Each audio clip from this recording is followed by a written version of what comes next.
لاہور کے قریب واقع سرینا ٹیکسٹائل انڈسٹریز کی مشینیں پاکستان کے نامور برانڈز اور دیگر ممالک کی کمپنیوں کے لیے کپڑا تیار کرتی ہیں، لیکن پڑوسی ملک بھارت جو دنیا کی سب سے بڑی منڈیوں میں سے ایک ہے، پہنچ سے دور ہے۔ ہمیں سستا خام مال ملے گا جو ہمیں تجارتی پابندیوں سے پہلے مل رہا تھا۔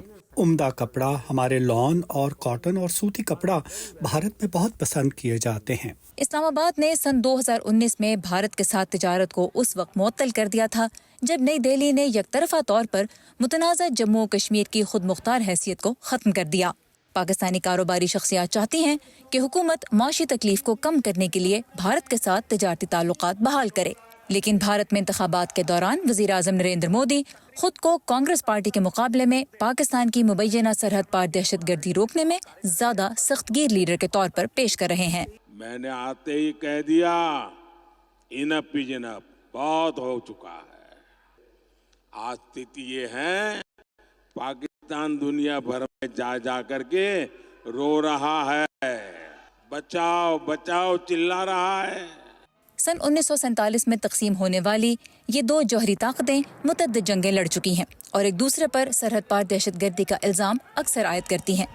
پاکستانی تجزیہ کاروں کا کہنا ہے کہ بھارتی سیاستدان انتخابات کے دوران پاکستان کے بارے میں نرم رویہ اختیار کرنے کے متحمل نہیں ہو سکتے۔ کانگریس بھی مودی کو پاکستان میں مسٹر شریف کے دوست کے طور پر پیش کرنے کی کوشش کر رہی ہے، تو یہ ایک رجحان ہے۔ بھارتی سیاستدان اور خاص طور سے بی جے پی انتہا پسند ووٹرز کو خوش کرنے کی کوشش کر رہے ہیں اور وہ نمبر بنا رہے ہیں کہ ہم پاکستان کے بارے میں سخت موقف اختیار کریں گے۔ فروری 2019 میں اس وقت کشیدگی عروج پر پہنچ گئی جب پاکستان اور بھارت کئی دہائیوں میں پہلی بار ایک فضائی جھڑپ میں الجھے۔ پھر بھی 2021 کے بعد سے دونوں فریقوں نے بڑی حد تک کشمیر میں لائن آف کنٹرول پر اپنی طویل ترین جنگ بندی کو برقرار رکھا ہوا ہے۔ اب جبکہ مودی مستقل تیسری بار وزیر اعظم بننے کا خواب دیکھ رہے ہیں، پاکستان میں کچھ تجزیہ کاروں کا خیال ہے کہ وہ جارحانہ موقف ظاہر کرنے کے باوجود عملی طور پر امن کا راستہ اختیار کر سکتے ہیں۔ تو اگر انہیں تاریخ میں اپنا نام لکھوانا ہے تو انہیں کچھ میراث پیچھے چھوڑنی ہوگی۔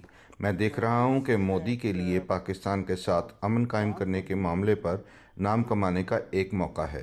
پاکستان کے دفتر خارجہ نے حال ہی میں ایک بیان میں کہا کہ بھارتی سیاستدانوں کو چاہیے کہ وہ پاکستان کو اپنی عوامی نوعیت کی سیاسی بحث میں نہ گھسیٹیں۔ ماہرین کا یہ کہنا ہے کہ اگرچہ پاکستان پہ تنقید بعض بھارتی ووٹرز کو متاثر کر سکتی ہے، لیکن جب الیکشنز ہو جاتے ہیں تو اس کے بعد دونوں جانب کی حکومتیں سیاسی بیان بازی کو بھلا کے اہم مسائل پہ اپنی توجہ مرکوز کرتی ہیں۔ سرینا ٹیکسٹائل انڈسٹریز کے منافع میں اضافہ ہوگا اگر کمپنی بھارت کے ساتھ تجارت کر سکے، لیکن ہندو قوم پرست نریندر مودی کے پھر منتخب ہونے کی صورت میں حامد زمان کو کسی مثبت پیش رفت کی امید نہیں۔ گزشتہ 10 برسوں میں جب سے وہ اقتدار میں ہیں، ایک مسلمان اور پاکستانی ہونے کے ناطے ان سے بہت زیادہ امید پیدا نہیں ہوتی۔